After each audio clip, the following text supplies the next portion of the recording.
स्वागत करती हूँ। समस्तीपुर जिला के कल्याणपुर प्रखंड मुख्यालय के समीप राम जानकी मंदिर के प्रांगण में है और यहाँ कमलाकांत जी महाराज बाबा हैं। बाबा से जानते हैं गुरु पूर्णिमा के विशेष। तो बाबा बताइए, गुरु पूर्णिमा कब है और क्या विशेषता है गुरु पूर्णिमा का? गुरु पूर्णिमा 10 तारीख का है और कार्यक्रम हम लोगों के यहाँ चलता है। 9 तारीख से ही प्रारंभ होगा। 9 तारीख से लेकर के और 24 घंटा कार्यक्रम चलता ही रहेगा। उसमें है अष्टयाम नाम महायज्ञ है, उसके साथ साथ भंडारा चलता रहेगा, नवक और गुरु पूजा धूमधाम से किया जाता है। बड़े हंस महोत्सव मनाया जाता है। इसलिए हम लोग गुरु पूर्णिमा को ज़्यादा महत्व देते हैं, क्योंकि वर्षों की पूजा का फल स्वरूप मात्र वर्ष में एक बार गुरु पूर्णिमा के अवसर पर प्राप्त हो जाता है। जैसे वर्ष में कमी हो, किसी प्रकार का त्रुटि हो, वह सब प्रकार का त्रुटि अर्थात कमी सब जो है तो गुरु पूर्णिमा के अवसर पर सब पूरा हो जाता है। इसीलिए हम लोग गुरु पूर्णिमा को बड़े महोत्सव को मनाते हैं बड़े धूमधाम से। तो ऐसे बीफे के दिन गुरु पूर्णिमा है, उससे पहले ही का कार्यक्रम होगा। श्याम बुधवार का श्याम शुरू होगा, दिन भर जो है तो फिर अष्टयाम नाम यज्ञ प्रारंभ रहेगा और रात में फिर सवेरे शाम सवेरे भंडारा चलता रहेगा अनावट। तो गुरु पूर्णिमा के अवसर पर विशेष व्यवस्था, विशेष प्रोग्राम यहाँ है। आप थोड़ा सा प्रकाश डालिए गुरु पूर्णिमा के विशेषता पर। गुरु पूर्णिमा इसीलिए मनाया जाता है कि सबसे पहले सबका मिलन जुलन होता है, दरस परस होता है, एक भूमिका निभाता है। दरस परस एक भूमिका है। सबसे पहले दरस परस तुलसीदास जी भी संकेत करते हैं, सबका मिलन जुलन होता है। ये भी एक चेतन स्वरूप गंगा सागर है, चेतन गंगा जी है, जिसमें सब आकर के सत्संग रूपी धारा में डुबकी लगाते हैं और सबका मिलन जुलन हो जाता है। सब में जो खंड और विखंड है, वहाँ पर आने के बाद सब अखंड हो जाते हैं, एकता स्थापित हो जाता है।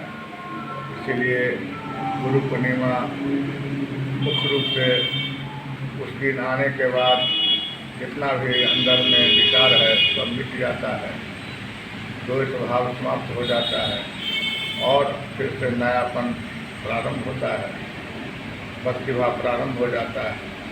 और गुरु का अर्थ होता है गु माने अंधकार, रु माने प्रकाश। ये तो सब लोग जानते हैं।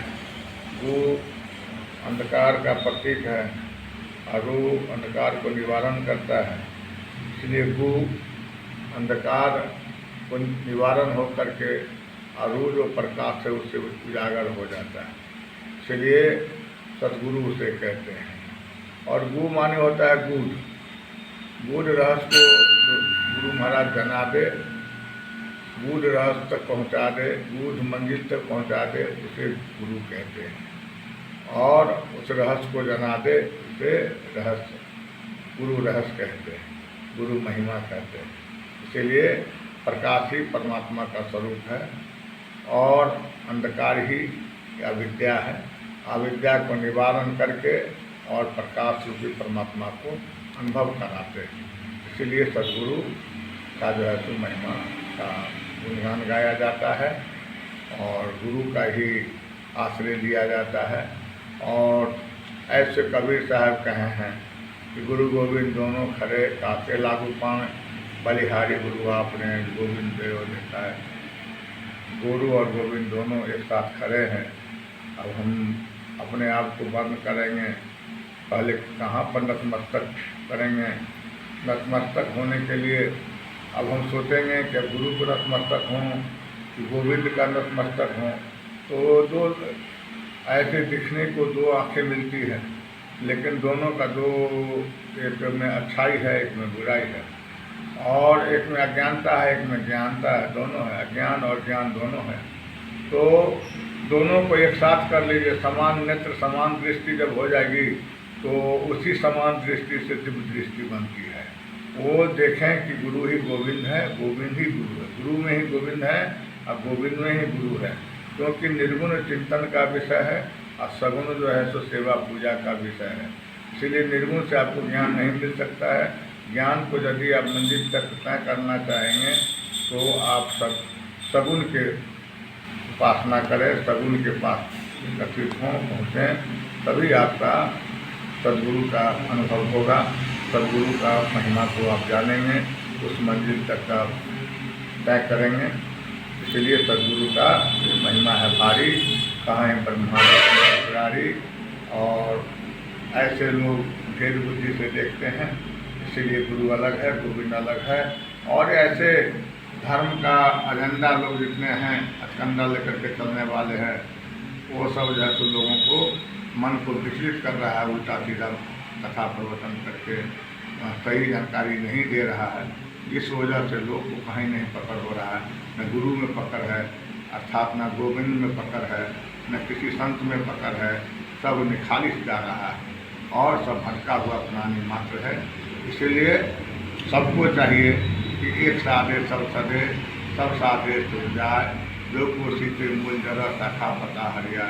एक जड़ को पकड़ लेने से ही, और जड़ के चारों तरफ से व्यवस्था कर देने पर, उसमें पानी डालने पर वो जो है तो हरा भरा शाखा, स्तंभ, डाली, पल्लव, पत्ता सब हरा भरा हो जाता है। इसलिए जड़ जो है तो सद्गुरु ही है, और सद्गुरु का ही कृपा से ही वह आगे निकल सकता है, अर्थात वो धनवान बन सकता है, विद्वान बन सकता है, और वह बलवान बन सकता है। और ऐसे हनुमान जी की तरह दासोदास में रहने वाले शिष्य के लिए गुरु की कृपा उतरती है। बहुत बहुत धन्यवाद बाबा, आपने गुरु पूर्णिमा के अवसर पर गुरु के महत्व पर प्रकाश डाले। क्या शुभ नाम हुआ आपका? मेरा नाम कमलाकांत शरण जी महाराज नाम है, और